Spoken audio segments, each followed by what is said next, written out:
tingnan natin yung review about sa ginawang Maja. Lagi, mag-vlog lagi ta. Oh, sige, tingnan natin. Sina kuya. Shout out naman! Dapat!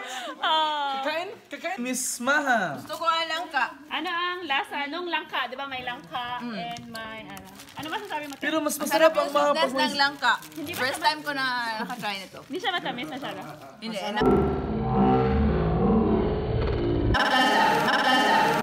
Pero alam mo, John, masarap ang Maja pag may Ano? soft drinks. Mas gusto ko ang mas masarap ang langka para sa akin. Yeah! Harap ang langka. Lasa ang nangka. Langka. Kay Ko ang mais na. Kaya ang mais, dili man nahumot. Hindi kasi, feeling ko nagsawa lang kayo sa corn. Siguro din. First, siguro sa taste buds. Bago sa taste buds. Yung langka. Dahil ko ang corn. Ikaw, Ate Icy, anong masasabi mo? Masarap. Yan, pag durian ang ihalo. Durian? Ay, Pastor, ikaw nagkakaunog durian, Pastor. Wala namang durian dito, Pastor. Sa libro meron. Ay, cream na durian. Frozen man na durian. Bye! So, tapos ng free taste. Happy kayo? Okay, kayo.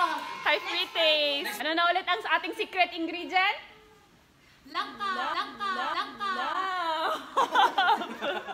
Wala sila nag-view. Hindi sila nanonood ng aking YouTube. Bye-bye!